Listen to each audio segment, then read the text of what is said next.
Você vai abrir no texto que foi proposto em Gálatas capítulo 5.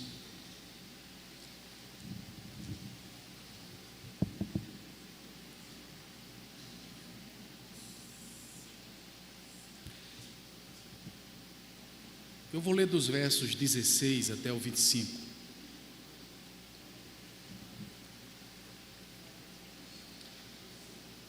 Sinto-me grato, pastor, pelo convite. E já de antemão eu faço um convite a você para pregar lá no aniversário da igreja no dia 21 de setembro. 21 de setembro, sábado, um sábado de setembro.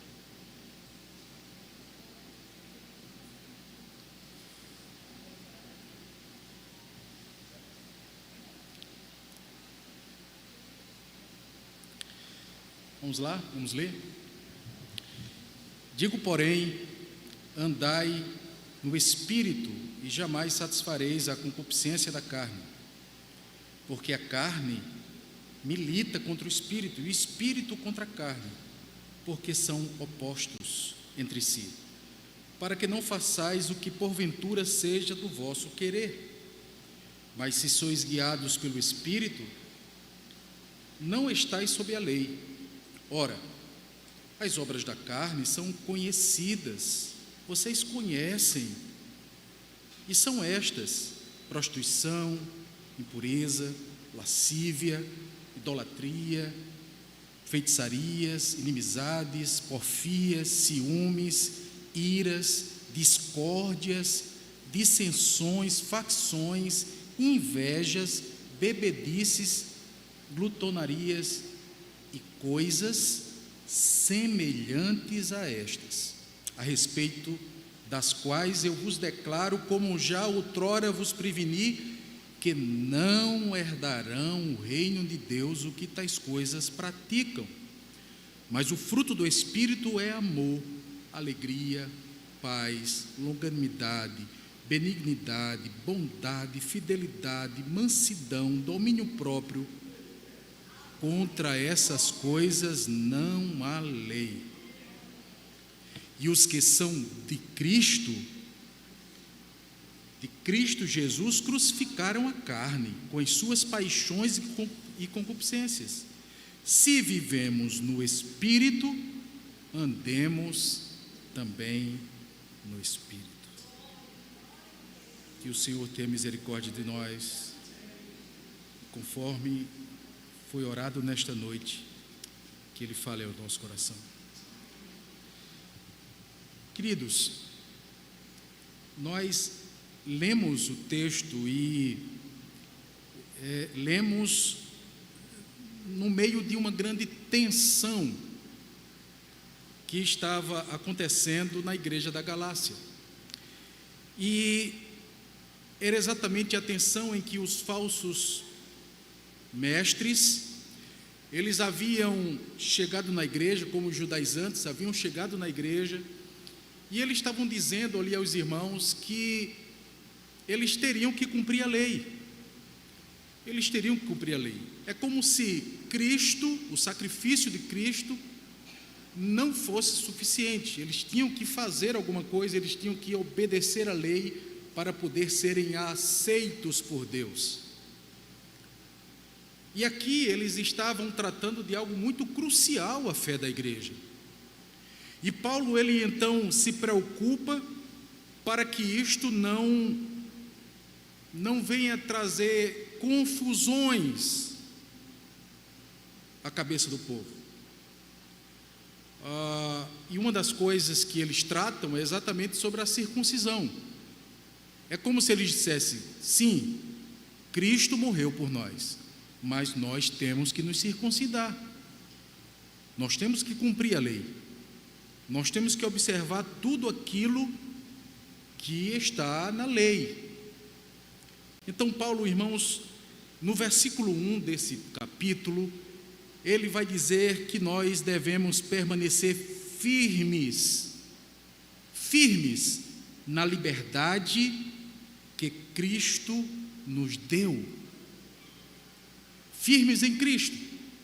E Paulo vai tratar exatamente sobre isso, dizendo que nós éramos escravos e Jesus veio nos emancipar da culpa da lei, da culpa que a lei nos prendia, antes de ser primeiramente libertos do pecado, porque ainda vivemos no mundo de pecado.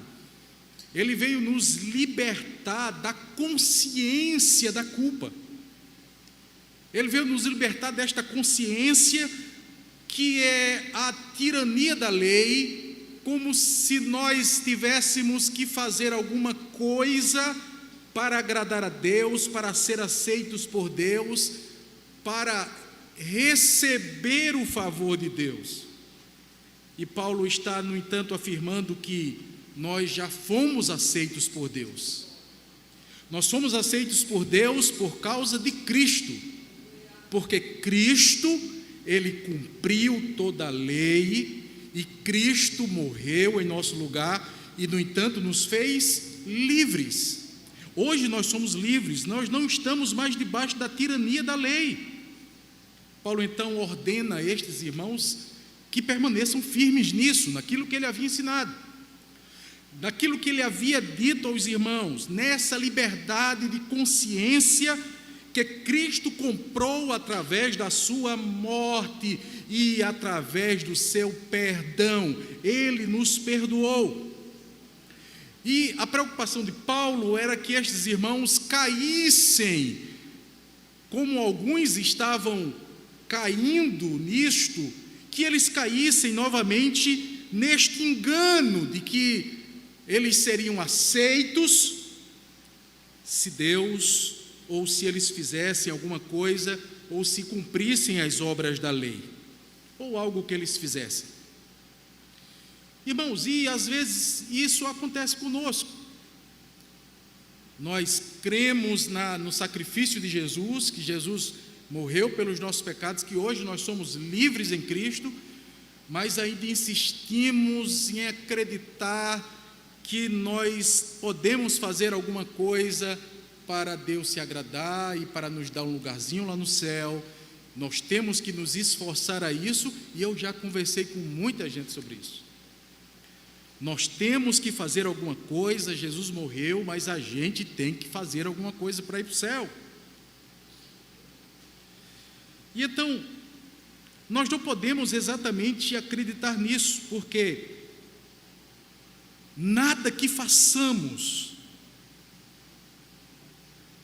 vai servir de aceitação a Deus, porque a obra plena, completa, ela foi feita por Cristo, e a obra de Cristo, ela foi aceita por Deus.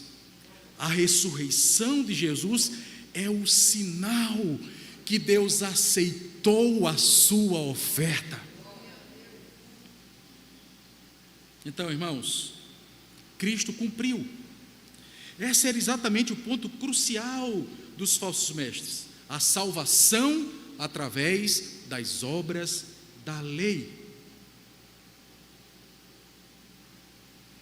E esse era exatamente o que Paulo estava combatendo. E Paulo vai dizer que se eles quisessem ou quiserem viver pela lei, se eles se circuncidarem, na verdade, versículo 2, ele vai dizer que Cristo de nada se aproveitará. Aquilo que Cristo fez não serve,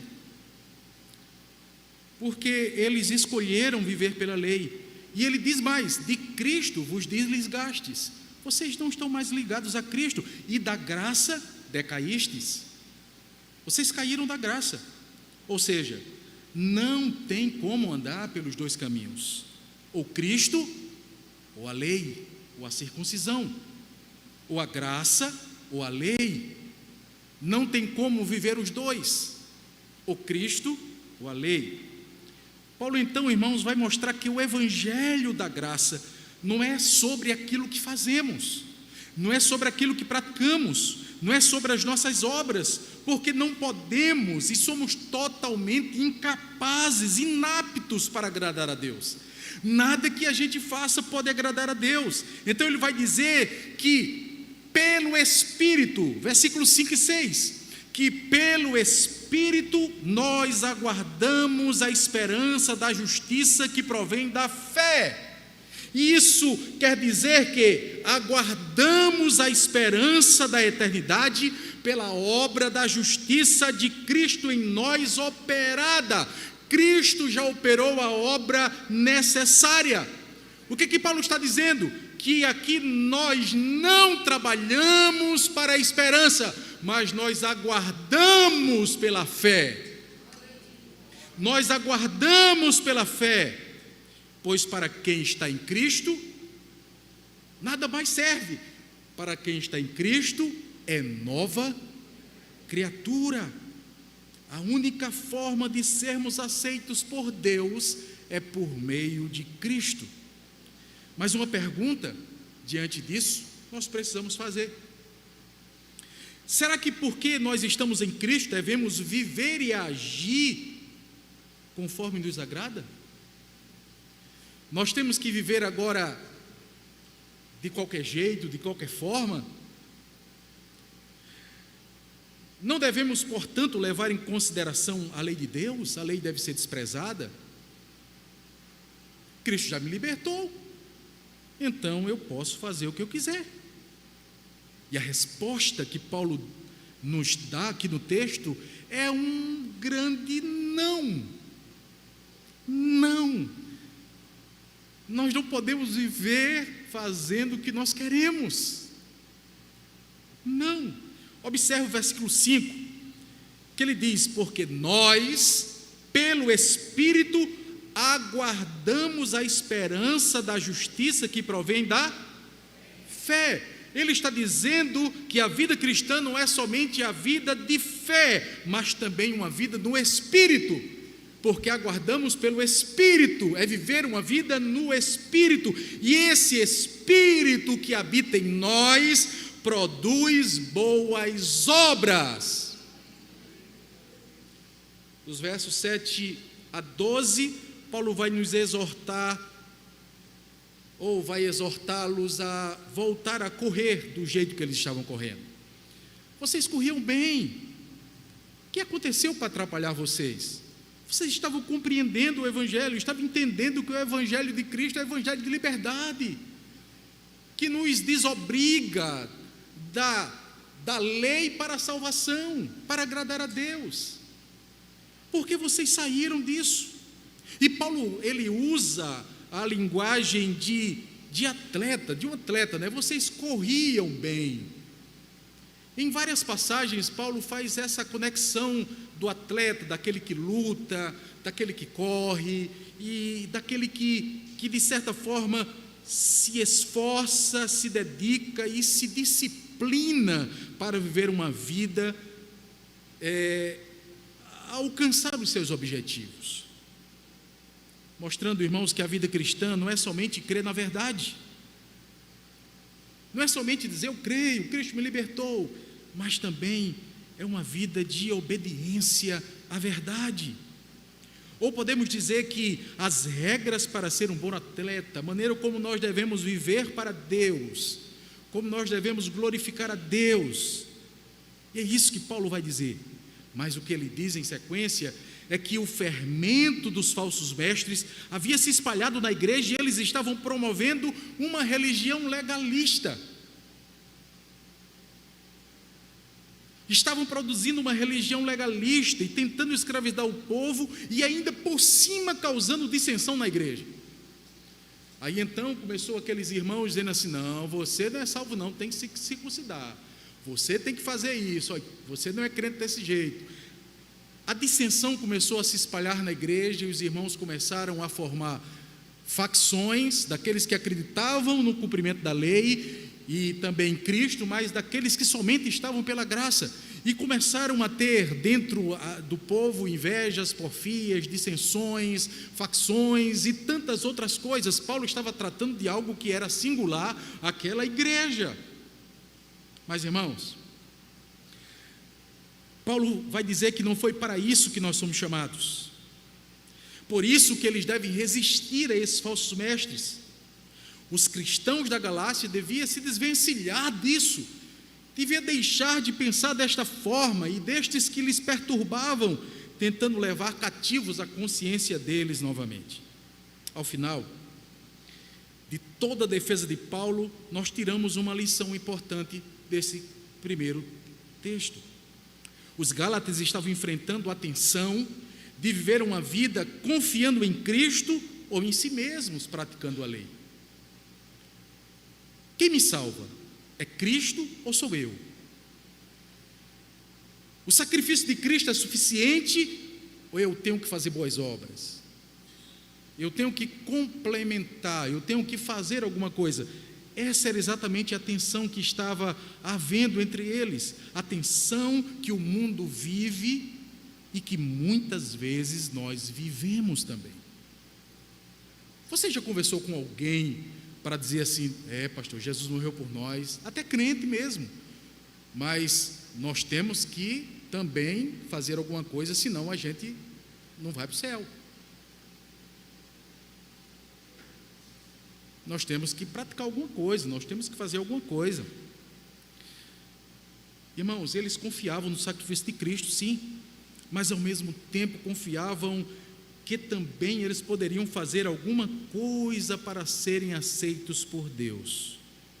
Outra tensão que eles estavam também vivendo é aquela coisa: se não era preciso, se não era obrigado, se eu não precisava cumprir a lei para ser salvo, então eu vou ser aceito de todo jeito, então eu posso fazer o que eu quiser, eu posso andar por onde quiser, eu posso praticar o que eu quiser.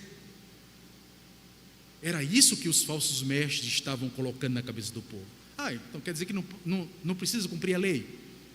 Então o quê? Virou libertinagem? Você vai fazer o que quer? Irmãos, sabe a ideia de que antes você não podia fazer nada, mas agora você está livre? Sabe aquela tensão que existe em algumas igrejas, que não, você não pode fazer isso. Aí você saiu da escravidão de lá e você veio para uma igreja que diz assim: não, você pode fazer. Então pode fazer? Entre o pode e não pode, o legalismo e a liberdade ou a libertinagem, Paulo ele coloca algo que é central para nós. E ele está dizendo que nós somos livres em Cristo não para fazer o que queremos. Nós somos livres em Cristo não para pecarmos, mas para vivermos uma vida no Espírito, uma vida de santidade. Paulo está colocando para os irmãos que tudo na nossa vida tem que ter um equilíbrio, um centro de equilíbrio. Nós temos que compreender e ter a consciência de que nós não somos salvos pela lei. Você e eu não temos condições de ser salvos pela lei. Nós não temos condições de vencermos a tirania da lei, a força da lei, o peso da lei. Então Paulo está dizendo que nós somos livres desta consciência tirânica da lei e que nós vivemos para a glória de Deus. Então Paulo ele diz que nós não fomos livres para o pecado, mas livres para viver uma vida no Espírito. Paulo está dizendo que o Espírito Santo nos dá o poder para viver uma vida santa para a glória de Deus. Nos versos 13 a 15, irmãos, Paulo ele mostra no verso 13 que a liberdade cristã não é algo que deva satisfazer a carne. O que é que ele vai dizer? Porque vós, irmãos, fostes chamados à liberdade, porém não useis da liberdade para dar ocasião a sede antes servo uns dos outros em amor. Paulo diz: bom, vocês são livres, mas vocês não podem se aproveitar dessa liberdade para dar ocasião à carne, para fazer o que vocês querem.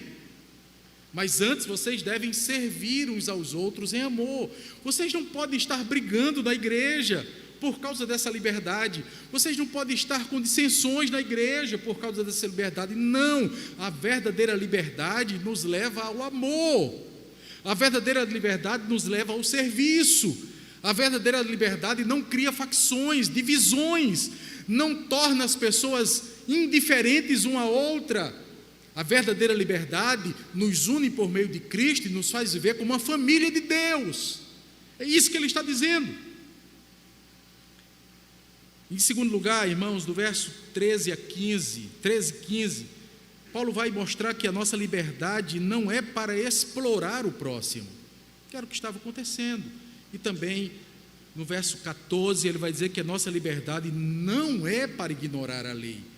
Aí você, peraí, pastor, o senhor disse que nós não precisamos cumprir a lei para ser salvo.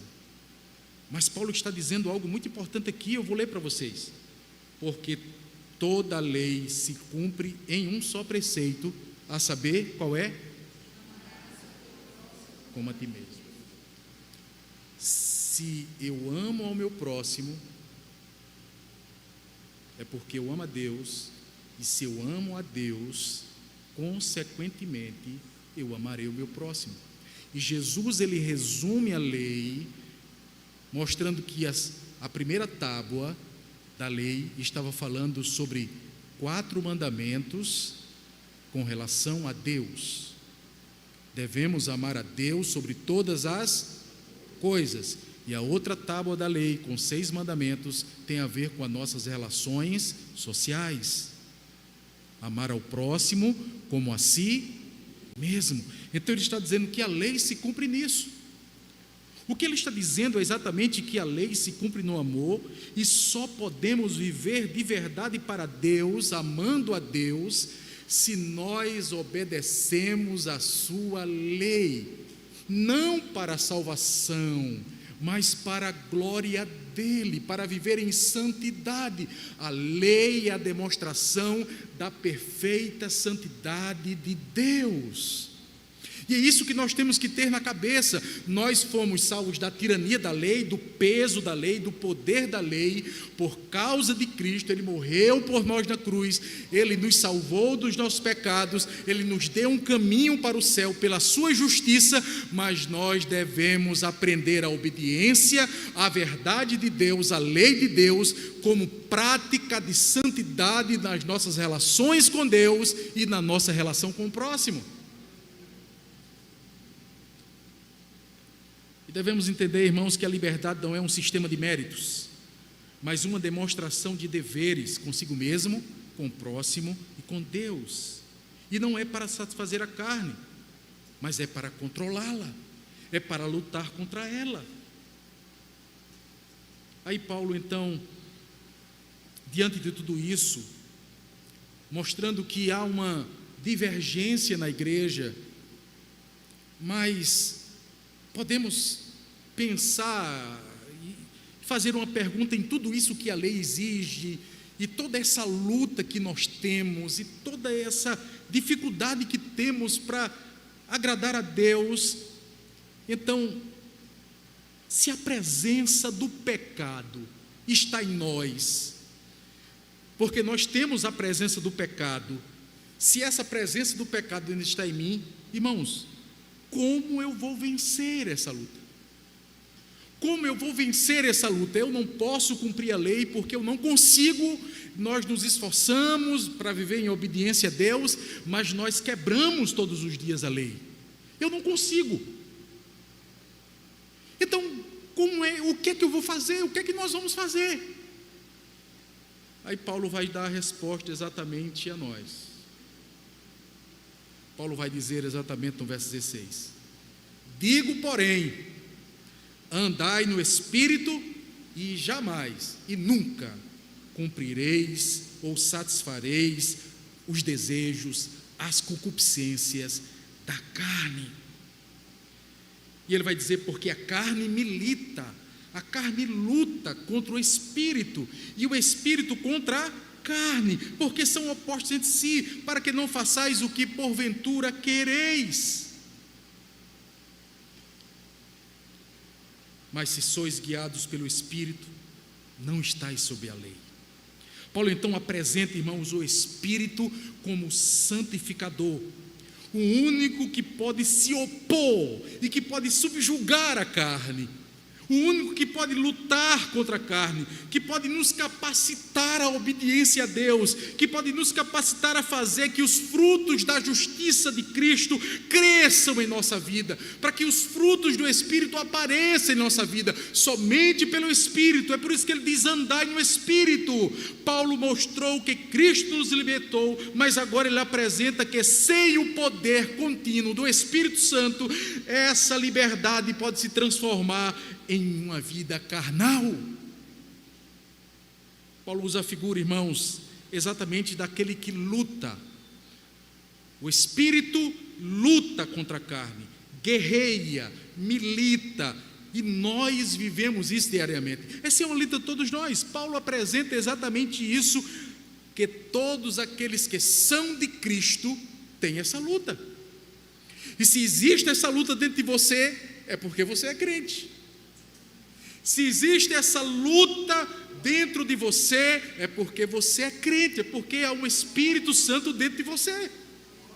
Você vive essa luta diariamente, cotidianamente, para louvar a Deus, agradar a Deus e não satisfazer os seus desejos, de se irar, de se enraivecer, de criar contendas, de pecar contra Deus, e você luta porque o Espírito Santo te ajuda a lutar, porque você normalmente, naturalmente, não lutaria, você faria, mas por causa do Espírito que está conosco nesta guerra, nós podemos acreditar que dele nós somos santificados para a glória do Senhor.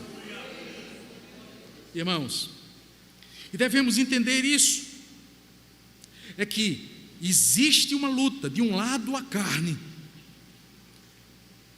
Sabe aquela luta de boxe? De um lado a carne, do outro o espírito. Aí você pergunta: quem é mais poderoso?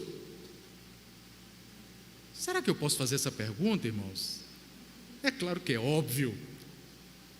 O espírito é mais poderoso, porque o Espírito é Deus, o Espírito é o poder de Deus, o Espírito é uma pessoa divina, o Espírito é Deus que veio morar na igreja, para guiar a igreja e para dar poder à igreja, para dar força à igreja, para capacitar a igreja.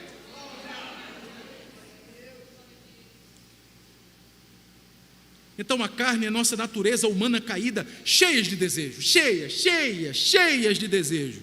E o Espírito é aquele que nos renova e nos regenera e nos dando uma nova natureza.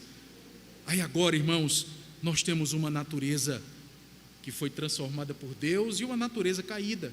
Nós lutamos com essa luta diária, com esse conflito, essa guerra que é travada todos os dias dentre nós.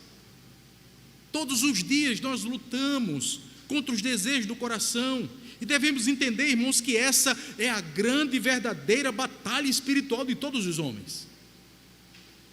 A gente pensa em batalha espiritual lá no mundo espiritual, os anjos brigando com os demônios. A maior batalha espiritual de todos os séculos não está acontecendo no reino espiritual, está acontecendo aqui dentro de você. Dentro de você, dentro de mim. É a luta contra a carne, é a luta contra você mesmo, é a luta contra os seus desejos. Nós lutamos contra o diabo, as tentações do diabo, contra o mundo, as coisas que o mundo apresenta, mas é o nosso coração que luta contra essas coisas. E nós devemos entender exatamente isso, irmãos. E aqui ele está mostrando que é uma luta espiritual que é violenta e é incessante, é todo dia. E todo dia a gente ora: Senhor, me perdoa, Senhor, me perdoa. Espírito Santo, renova minha mente, meu coração. Espírito Santo, que o Senhor me dê mais amor, que eu possa amar mais, perdoar mais. E quantas vezes nosso coração está querendo se rebelar contra Deus? Quantas vezes nosso coração está querendo fazer e seguir a corda que a carne está puxando para que a gente vá para o lado dela.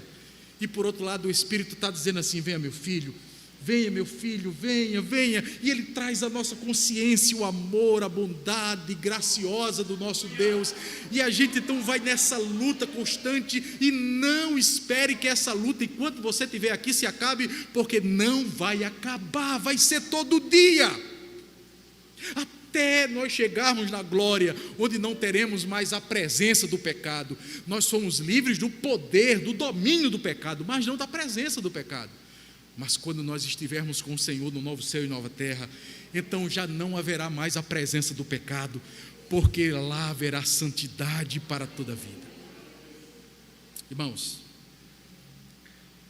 a palavra desejo aqui é um desejo que vai além das nossas forças. É como se Paulo estivesse falando: há um super desejo dentro de nós, algo muito grande dentro de nós, e que nós temos que lutar contra ele. E por isso que Paulo vai dizer que nós não podemos vencer essa batalha sozinho. Você não pode. Nós não podemos vencer, temos que ter uma vida no Espírito, temos que viver no Espírito, andar no Espírito, ser guiados pelo Espírito, ensinados pelo Espírito, conduzidos pelo Espírito, consolados pelo Espírito, despertados pelo Espírito, avivados pelo Espírito, renovados pelo Espírito. Quando Paulo escreve, irmãos, aos Romanos no capítulo 7, ele mostra o desespero humano de não ter nenhuma capacidade de agradar a Deus. Você conhece o capítulo 7 de Romanos? Nenhuma capacidade. Apesar de Paulo mostrar no verso 22 que tem prazer na lei de Deus e sua repulsa ao pecado, no verso 15 ele diz que não faz aquilo que prefere, mas sim o que detesta. Paulo está dizendo, irmãos, aquilo que eu odeio eu acabo fazendo, e aquilo que eu amo eu acabo não fazendo. Eu amo a Deus e acabo não obedecendo a Deus. Eu odeio o pecado, mas acabo pecando. E Paulo está dizendo exatamente aqui, irmãos, estamos diante da lei. A lei mostra o nosso pecado e a nossa incapacidade de cumpri-la. Sob a velha ordem seria impossível fazer a vontade de Deus, porque ela domina, escraviza a vida dos homens. Ela escraviza a nossa vida, mas para aqueles que são dominados e guiados pelo Espírito, podem fazer a vontade de Deus, porque o Espírito vai nos dirigir exatamente para vivermos a vontade de Deus, porque esses foram regenerados, receberam a vida do Espírito de Deus. E a pergunta de Paulo explicita isso. Paulo vai dizer: miserável homem que sou, quem me livrará do corpo desta morte? Então no verso 25, está no verso 24, no verso 25 e em Romanos 8:1 ele vai responder para nós, irmãos, e vai dizer exatamente isso: dou graças a Deus por Jesus Cristo, porque eu não conseguia vencer. Eu dou graças a Deus por Cristo, porque antes eu era escravo do pecado, mas Jesus me livrou da escravidão. Jesus me libertou da escravidão. E ele diz: dou graças a Deus por Cristo nosso Senhor, assim que eu mesmo com o entendimento sirvo a lei de Deus, mas com a carne a lei do pecado. Aí ele vai dizer no verso 1: portanto agora nenhuma condenação há para aqueles que estão em Cristo. O capítulo 7 mostra o homem capaz em si mesmo de agradar a Deus com seus esforços, se tornando fracassados. Por isso a desesperança e o fracasso de Paulo, a frustração de Paulo. Mas no capítulo 8 Paulo apresenta algo maravilhoso, que agora é o Espírito que está no centro, atuando e gerando vida. John Stott vai dizer algo muito interessante, irmãos. Ele vai dizer que Paulo apresenta a fragilidade da lei, não porque a lei é má, mas porque não conseguimos alcançar suas exigências e assim enfraquecemos. Paulo apresenta em contrapartida o poder do Espírito Santo, uma vez que ele nos vivifica pela graça da regeneração. Estávamos mortos e fadados aos fracassos da carne, mas o Espírito nos levantou, nos regenerou, nos deu vida para vivermos em santidade para Deus. Ainda, irmãos, em Romanos 8, Paulo vai nos mostrar a vida comunicada pelo Espírito que habita em nós.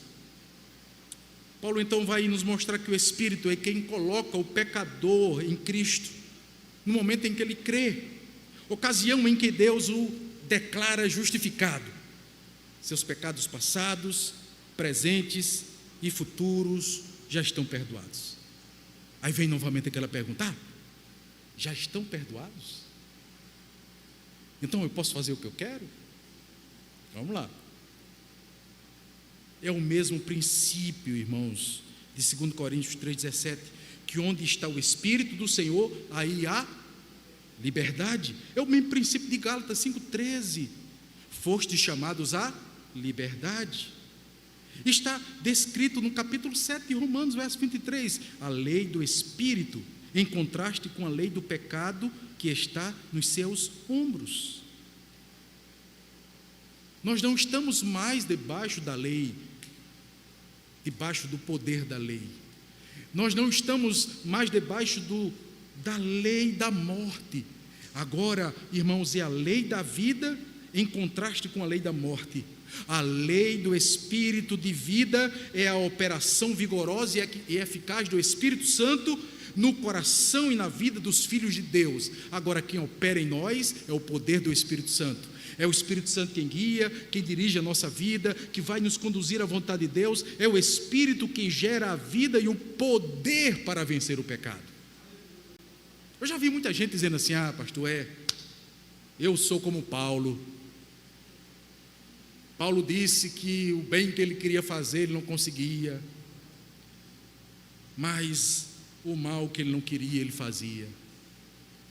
Mas Paulo está mostrando, irmãos, que essa lei, ela foi vencida pela lei do Espírito.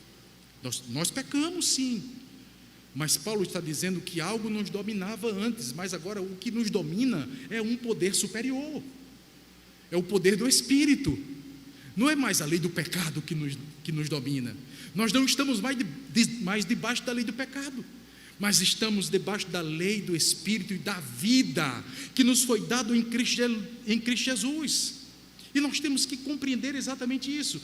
Como Deus fez isso? Ainda no verso 3 e 4 de Romanos 8, Paulo nos mostra como Deus revelou ou resolveu o problema de nos capacitar a obedecer-lhes, mostrando exatamente que a lei não foi capaz de nos conduzir à obediência e à santificação. Ela foi incapaz de nos salvar. Ela apresentou o nosso pecado. Por causa de nós mesmos, nós não conseguimos, da nossa incapacidade moral de cumprir as exigências. Então a morte sacrificial de Cristo, do seu Filho, derrotou o pecado e o substituiu pela obediência do cristão. Na carne de Cristo, Paulo vai dizer, na carne de Cristo, na sua natureza humana, Deus condenou e puniu os nossos pecados. A ira de Deus caiu sobre o seu Filho Jesus Cristo, para que nós pudéssemos ser perdoados.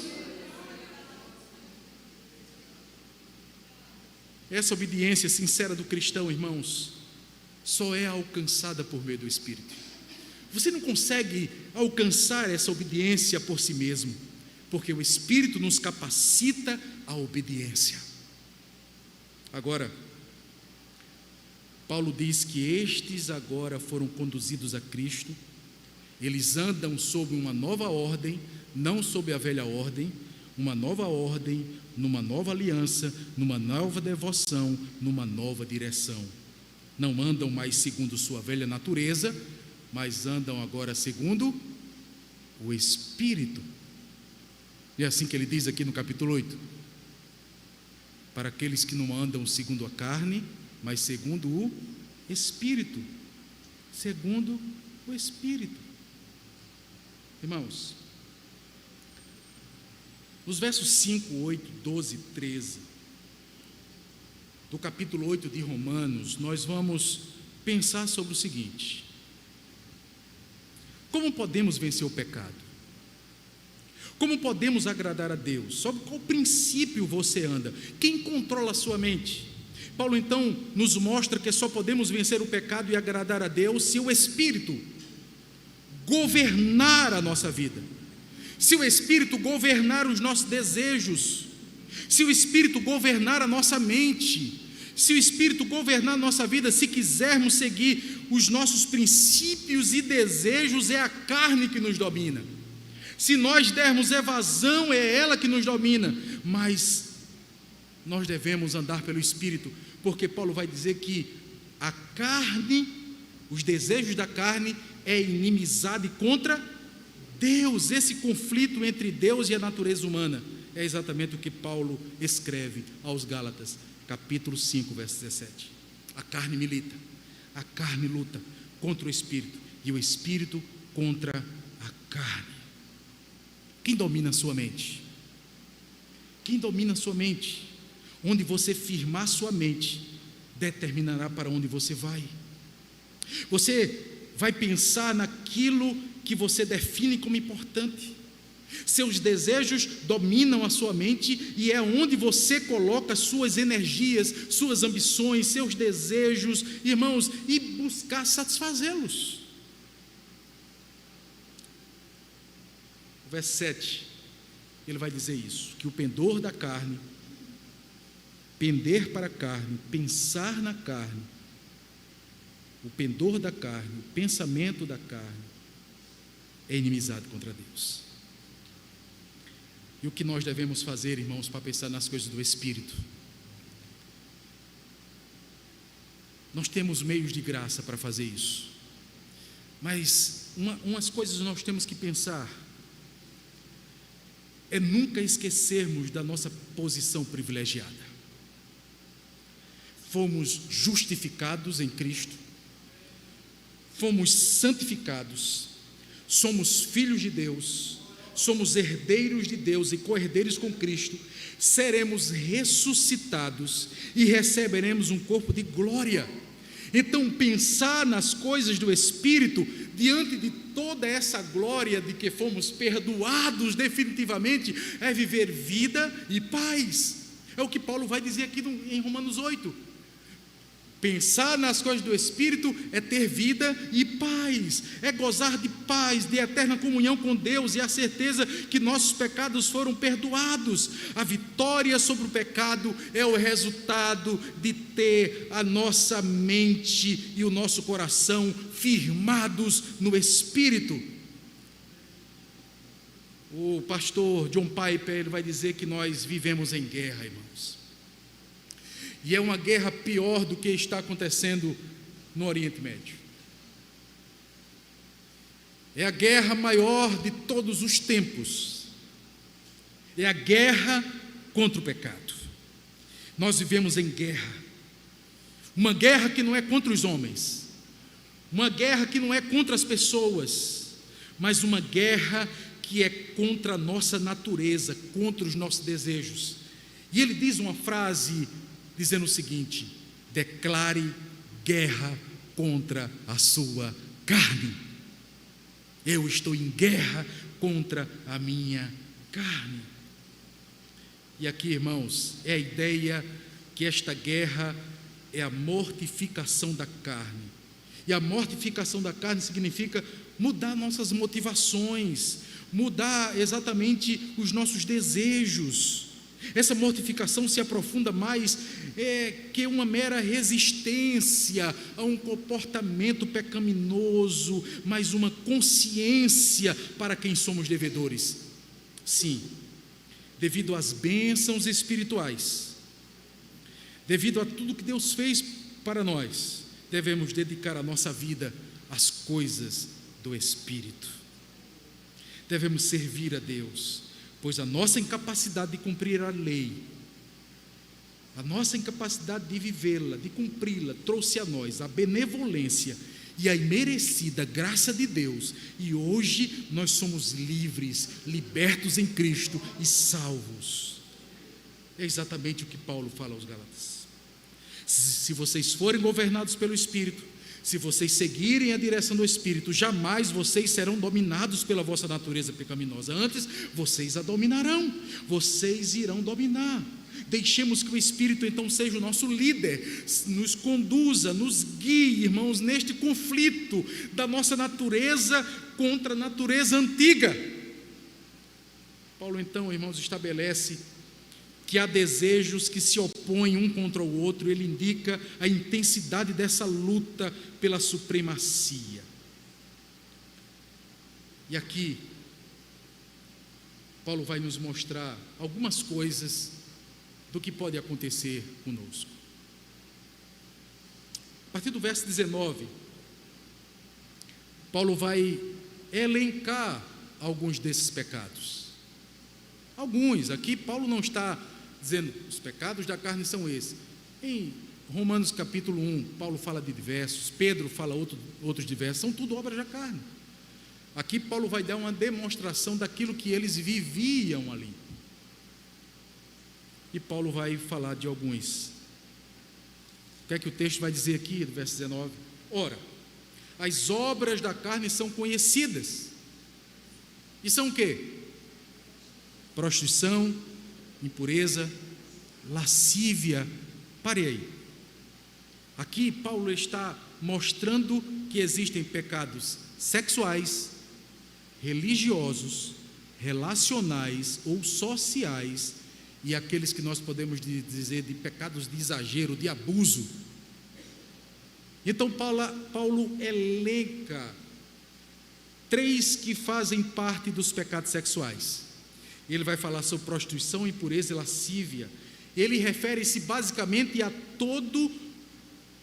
toda relação sexual ilícita, aquelas que estão fora do casamento, aquela que está fora daquilo que está prescrito, ou aquela que está fora daquilo que é natural.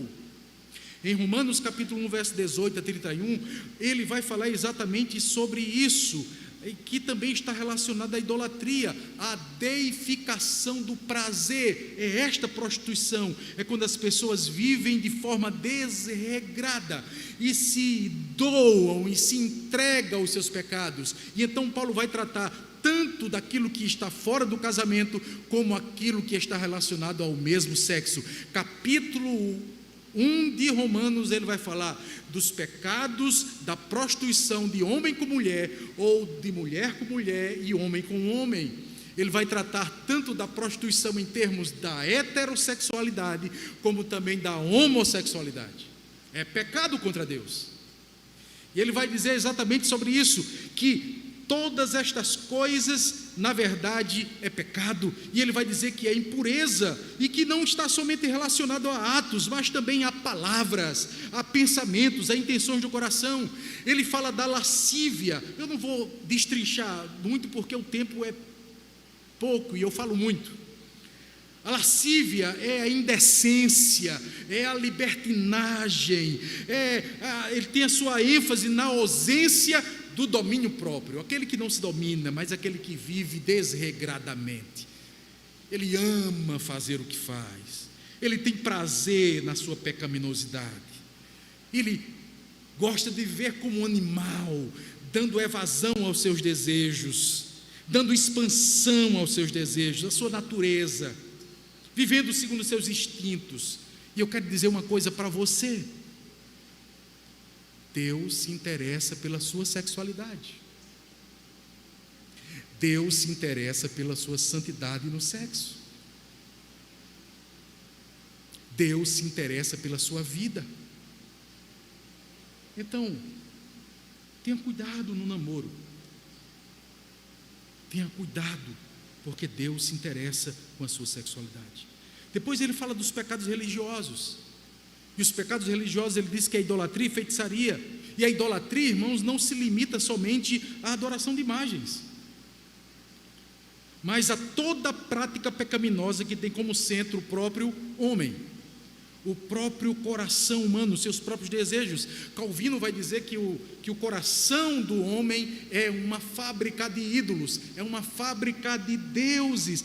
Tudo aquilo que no seu coração ocupa o lugar de Deus é um ídolo. Isso pode ser o dinheiro, pode ser o trabalho, pode ser a família. Qualquer coisa se torna idolatria, e nós temos que ter cuidado com o nosso coração, irmãos. Tudo aquilo que ocupa o lugar de Deus. E a expressão grega é porneia. Isso lembra você alguma coisa? Porneia. Depois ele vai falar sobre a feitiçaria. A palavra grega da feitiçaria é farmakeia. Lembra alguma coisa também a você? A nossa palavra de farmácia, né? Ah, pastor, então não vou comprar mais remédio não. Compre, se precisar, se o médico passar, compre. Está relacionado à manipulação de alucinógenos, mágicos ou cultuais. Existem religiões que fazem isso. Eles manipulam alguns alucinógenos com efeitos, como é feito pelos bruxos, pelos xamãs. Você lembra de Atos capítulo 8, daquele mágico Elimas, que Paulo repreende, aquele que previa as coisas, que dava lucro aos seus senhores? Irmãos, sempre que você colocar a sua fé em magias, sempre que você colocar a sua fé em horóscopo, né? Qual é o seu signo? Se você coloca o seu pensamento ou a sua fé naquilo que substitui a sua confiança em Deus, você está pecando. Nós não somos dominados pelo horóscopo, nós não somos dominados pelas pedras, pelos cristais, nós não somos dominados por estas coisas que estão no universo, nós somos dominados pelo Espírito. É o Espírito que nos guia, é o Espírito que nos conduz, irmãos. Então, cuidado para não buscar naquela revistinha, deixa eu ver o meu signo hoje. Ele fala de pecados relacionais. E os pecados relacionais é inimizade, porfia, ciúmes, iras, discórdia, dissensões, facções e invejas. E, sinceramente, isso é uma coisa que nunca acontece na igreja.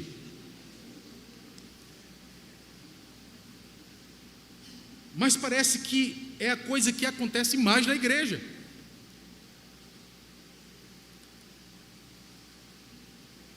Tudo que se refere, irmãos, à rivalidade, a rixas, pessoas que tomam partido dentro do seu ambiente, pessoas que escolhem um lado como o outro. Eu não gosto muito do pastor fulano pregando, não, eu só gosto de fulano pregando. Eu não gosto muito do grupo das irmãs, não, eu gosto mais do grupo dos jovens. Aquela irmã, olha, sabe aquela coisa que às vezes as pessoas na igreja, na comunidade, acaba dizendo assim: fulana, tu soubesse o que fulana falou de você?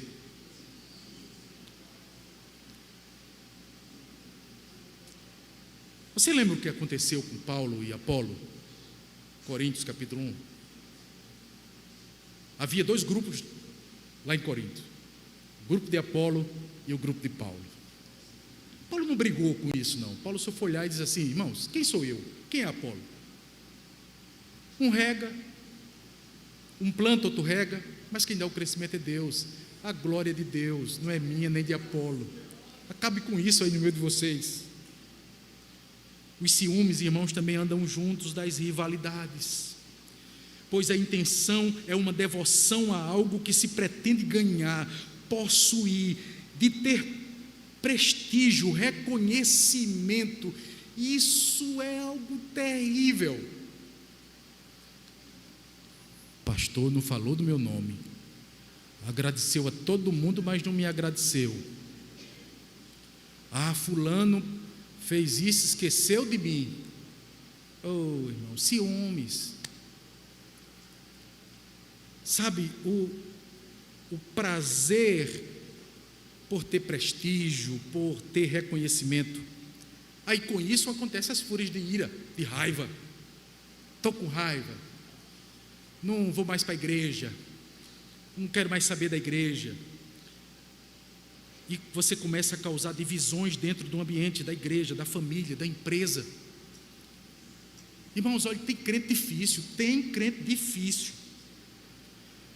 crente que só misericórdia do Senhor. Isso é no trabalho, é dentro de casa, é na igreja, em qualquer lugar. Mas não é somente crente, não. O ser humano é difícil, mas tem crente que não aprendeu a ser guiado pelo Espírito e constantemente dá ocasião à carne. Vive com porfias, com dissensões dentro da igreja, com ira, com raiva, com embrutecimento. E o Evangelho vai nos mostrar exatamente de forma diferente. Você lembra o que Paulo escreve aos Filipenses capítulo 2? Paulo diz: irmãos, não façam as coisas para querer aplausos, que haja o mesmo sentimento em vocês que houve em Cristo Jesus, que ele, sendo Deus, não teve por usurpação ser igual a Deus, mas se tornou como nós, sendo servo, serviu até a morte, morte de cruz. Ele foi obediente. Cristo não buscou privilégios. Alguns discípulos que andaram com Jesus buscaram privilégios. Você lembra daqueles dois homens ali, parece que foi André e Filipe, se eu não me engano, que estava caminhando com Jesus, Jesus falando da sua glória, do seu reino, e então Mateus vai dizer que foi a mãe deles que foi lá, mas Marcos vai ser direto no assunto, e ele chega: Senhor, a gente queria te pedir uma coisa e a gente quer que o Senhor faça. E Jesus disse: o que é que vocês querem? Ele disse: nós queremos que no trono da tua glória eu sente à tua direita e fulano à tua esquerda.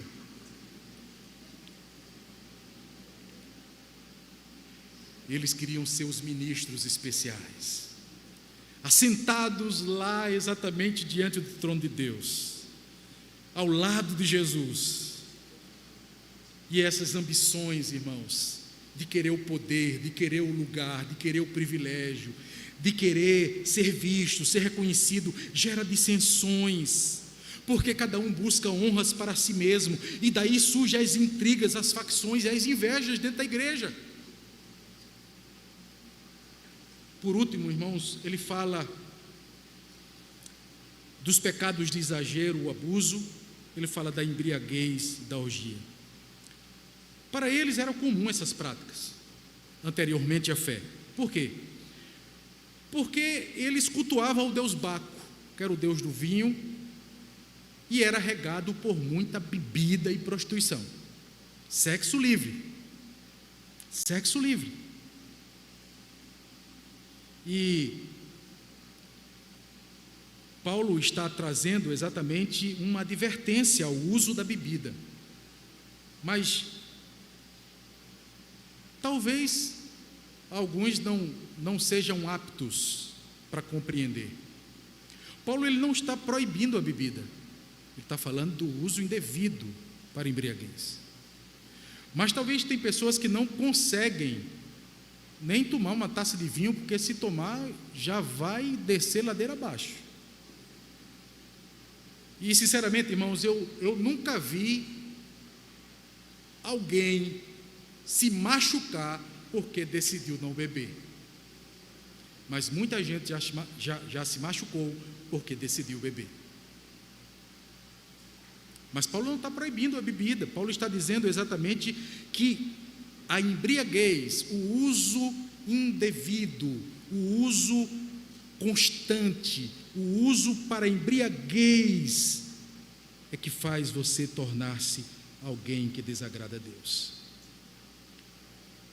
E aqui Paulo, ele fala tanto da embriaguez, como ele fala da orgia. E orgia aqui, irmãos, do grego, não se trata somente de prostituição, se torna de glutonaria,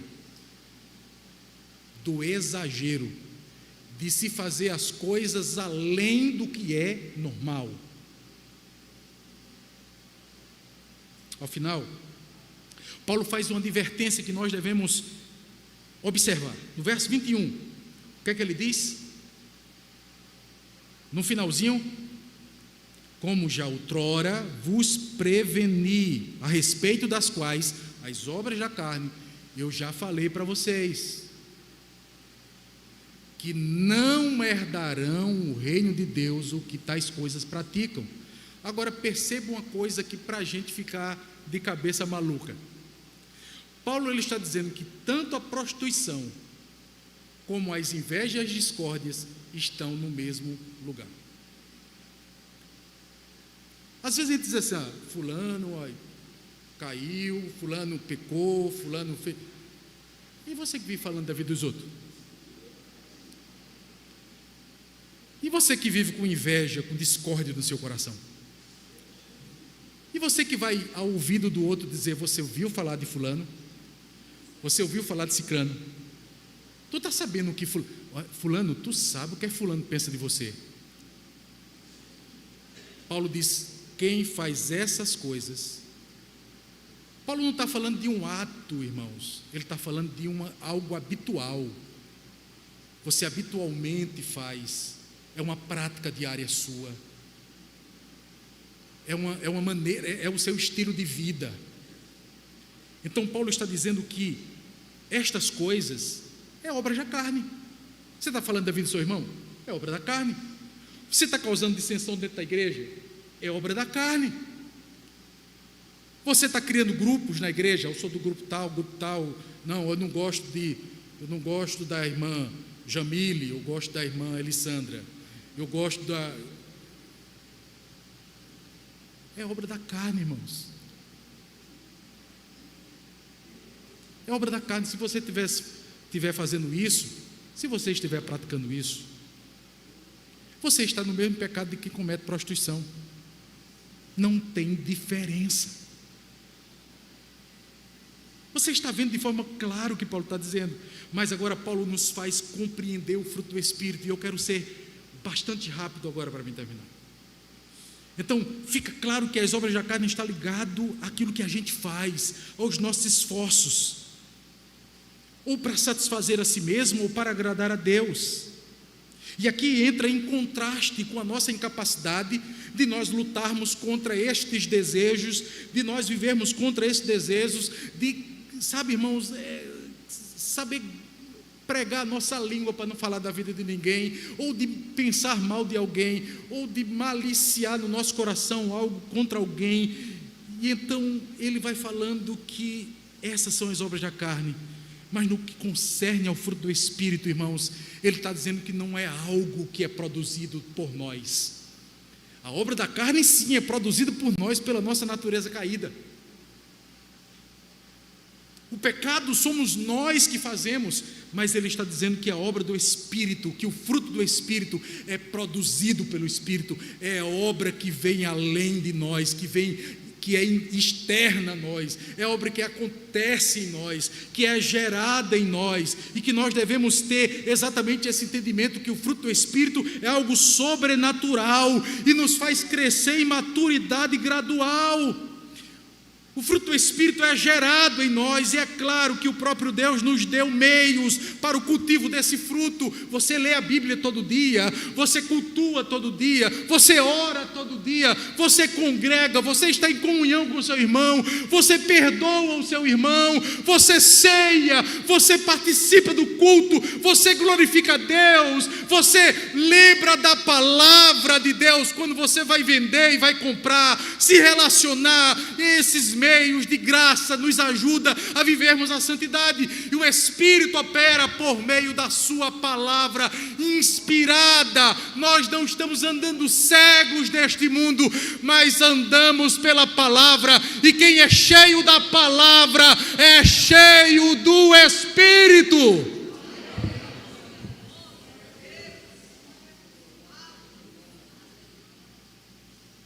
E Paulo vai falar, irmãos, das virtudes do Espírito. Ele fala de um fruto, ele não fala de frutos, ele fala de um fruto como se tivesse vários gomos. E Paulo cita pelo menos 9 gomos aqui desse fruto. Sabe uma laranja quando você abre? Uma laranja cravo. São vários gomos dentro de uma mesma essência, dentro de um mesmo fruto. E ele fala de virtudes do nosso relacionamento com Deus. São as 3 primeiras: amor, alegria e paz. E aqui ele está falando desse amor a Deus que está acima de todas as coisas. Desse amor a Deus, desse prazer em Deus, deste deleite dos filhos de Deus, daqueles que foram salvos e que o amam profundamente. E se o ama profundamente, eles se deleitam nas coisas de Deus.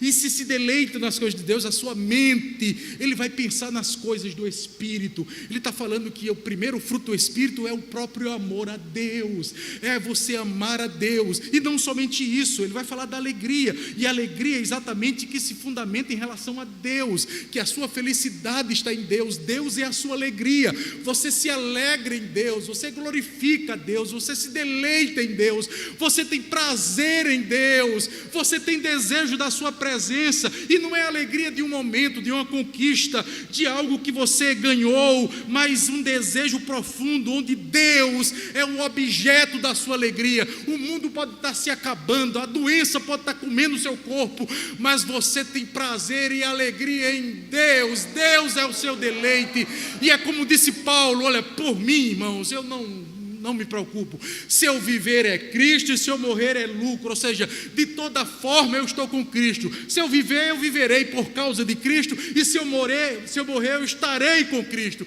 Então para mim tanto faz se eu morrer ou viver.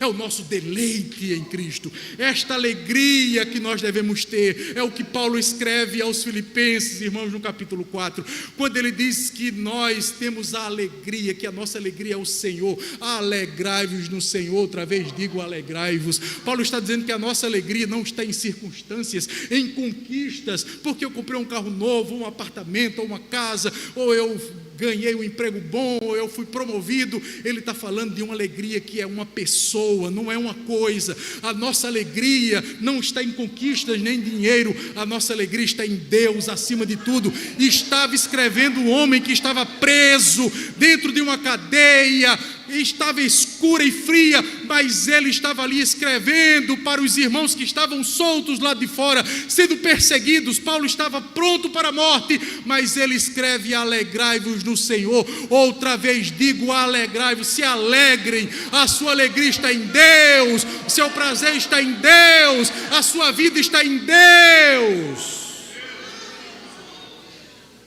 E ele fala da paz, que é essa paz com Deus, sabe, aquela serenidade, a certeza de que você tem o amor e a justiça divina que foi efetuada em você, a certeza de que nada nesta vida, irmãos, pode tirar você do amor de Deus. Aquilo que Paulo diz em Romanos capítulo 8, nem a morte, nem a vida, nem principado, nem potestade, nem anjos, nem o futuro, nem o passado, nem o presente, nem coisas que vêm, nem nada pode nos separar do amor de Deus. Esta paz que nos garante que nada poderá nos separar do amor de Cristo Jesus. E ele fala dos nossos relacionamentos sociais: longanimidade, benignidade, bondade. A longanimidade, irmãos, é a capacidade de esticar ao máximo, esticar o coração. Alguém está ali aperreando, você estica. Paciência. Suportar as injúrias, não pagar com a mesma moeda, não se vingar. Longanimidade, paciência. É fruto do Espírito, não é fruto da carne, não, é fruto do Espírito. Deus vai gerar em você longanimidade. Você tem o Espírito, o fruto do Espírito é longanimidade. Então tenha paciência com seus irmãos, vamos trabalhar, irmãos, não tem como tirar o gomo da laranja. Não, eu amo a Deus, mas não tenho paciência. Está no mesmo fruto, está no mesmo Espírito. Longanimidade, não buscar vingança, suportar, ter paciência e buscar de Cristo isso. Benignidade e bondade, eles caminham juntas, são muito parecidos. Uma está relacionada à gentileza e à disposição do coração para com os outros. E a bondade é aquela atividade que se traduz em atitude. Seu coração não somente se alarga para o outro, mas seu coração também favorece o outro. É a bondade. Então, irmãos, mas essa bondade não é aquela bondade passiva. Ah, meu filhinho, pode fazer o que quer. Não, a bondade também corrige. A bondade também põe no lugar certo, com amor, né? E ele fala das virtudes com relação a nós mesmos: fidelidade, mansidão e domínio próprio. A fidelidade, irmãos, está ligada àquele que é digno de confiança. Você tem que ser alguém confiável, alguém que as pessoas possam acreditar em você. Aqui não fala somente da fé em Deus, ser fiel a Deus, mas ser fiel ao outro. Fidelidade, alguém confiável, alguém que você acredita, Alguém que faz a coisa certa, honesta, sincera, verdadeira. Alguém que tem uma palavra só. Depois ele fala da mansidão, e a mansidão, irmãos, é aquela submissão ao Espírito. Você se submete e você reflete a própria glória de Cristo, porque ele foi manso. Vinde a mim, vós todos que estáis cansados, sobrecarregados. Eu sou manso de espírito. Vinde a mim, aprendam de mim, busquem essa mansidão. Sabe, ele se refere a um animal brabo, feroz, que é domesticado. Domesticado. Aí, já teve gente que me disse assim: pastor, olha, quando eu não era crente, eu era brabo. Mas hoje, Jesus me ajeitou. Pronto, foi domesticado. Domesticado. Então, essa mansidão é exatamente isso. Domínio próprio é o autocontrole dos desejos. As orgias é o descontrole. O domínio próprio é fruto do Espírito, que é o controle dos seus desejos e apetites da carne. Por isso, irmãos, nós precisamos estar sendo cheios do Espírito Santo.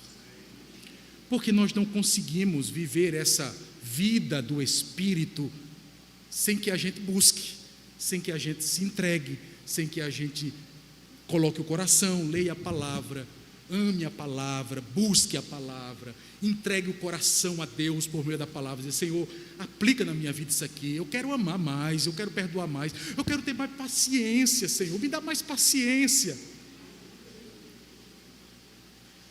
Irmãos, eu estou encerrando, me dê mais 5 minutos.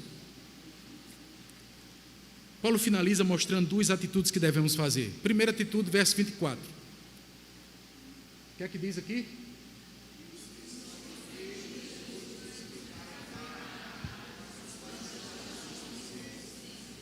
Ele diz que aqueles que são de Cristo, já crucificaram a carne.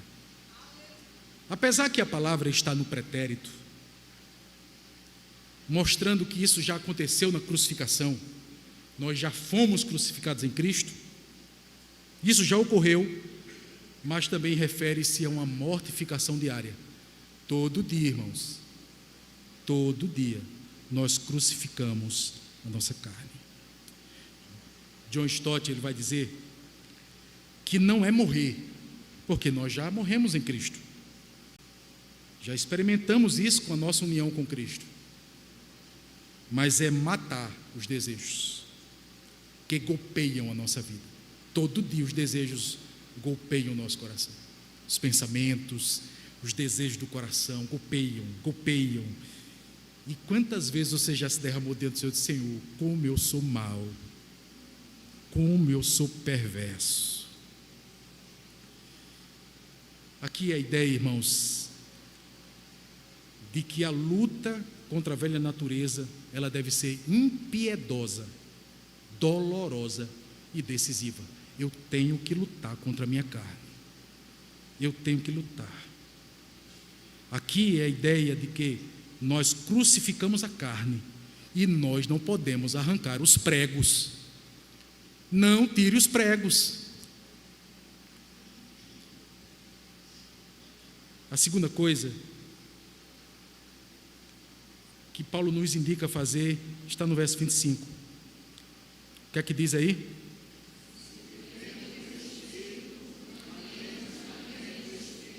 Então Paulo está dizendo o seguinte, irmãos, que primeiro o Espírito Santo vem, habita em nós, e nós somos guiados pelo Espírito. Aqui ele não está falando que é algo passivo, não, o Espírito Santo vai só fazer. O Espírito Santo guia, mas eu tenho a atitude de andar. Eu tenho que andar. Eu vivo pelo Espírito, mas também eu devo andar. Eu devo me esforçar. Eu devo ler a palavra. Eu devo buscar a Deus. Devo inclinar meu coração. Eu tenho que andar. E quem vai pisar é você. Quem vai andar é você. Atitude. você tem que ter atitude. O Espírito toma a iniciativa e nos mostra os seus desejos contra a carne, de forma que os desejos celestiais, eles são formados em nós e nós cedemos amorosamente ao seu controle. O Espírito começa a trazer desejos celestiais ao nosso coração, desejos do céu, desejos da glória, desejos de santidade, e nós vamos cedendo, nos quebrando, nós vamos nos derramando, nos movendo em direção ao Espírito e deixar que Ele, de forma gostosa e saborosa e doce, amorosa, venha nos conduzir sob o seu controle. E eu aprendo, irmãos, 3 coisas aqui desse texto. Primeiro, que o avivamento é marcada pela presença de Deus. Avivamento é marcada pela presença de Deus, e a consequência dessa presença se desdobra em outras coisas, como, por exemplo, uma consciência da sua corrupção, sou pecador, uma busca pela santidade. Se você reconhece que é pecador, você vai buscar a santidade, e um temor que renova a nossa apreciação de sua grandeza majestosa. Carson vai dizer que sem a noção do Espírito, escuta isso aqui, irmãos, interessante, nos impelindo pela graça, nos conduzindo pela graça, nós não escorregamos em direção à santidade, à piedade, à obediência e às Escrituras, à fé e à alegria no Senhor, mas para uma vida de relaxamento indisciplinado. Se não for o Espírito que lhe conduzir, e isso é gerado pelo avivamento, nós escorregaremos para o pecado. A segunda coisa que aprendemos é que o avivamento fica marcado pela vitória do Espírito sobre a carne. Isso é avivamento. A carne é subjugada, ela perde a força num avivamento genuíno. Todos os nossos desejos egoístas se curvam sob o doce controle do Espírito. No lugar das obras da carne, somos encorajados a viver sob o poder santificador do Espírito. Nós começamos a experimentar do suculento fruto do Espírito, irradiando amor, alegria, paz, longanimidade, benignidade, domínio próprio. Um avivamento nos leva a isso, e nos leva a uma vida de oração, de profundo deleite a Deus e às coisas celestiais, quando somos inundados por essa graça do Espírito. E por último, irmãos, o avivamento cria uma unidade espiritual entre os membros da família de Deus. Avivamento nos tira do centro, a gente olha o outro, cria-se unidade. Não há discórdias, dissensões, facções, inimizades, porque quem está controlando é quem? O Espírito. O Espírito controla. E se o Espírito controla, eu deixo de olhar para mim, mas eu vou evidenciar os frutos do Espírito para com meu irmão. O coração se torna leve pela graça do Espírito, totalmente leve, sem inimizades, sem porfias, sem ciúmes, sem iras, sem discórdias, sem facções, sem inveja. Nossos encontros se tornam revigorados pela doçura do Espírito. A gente tem que pensar nisso.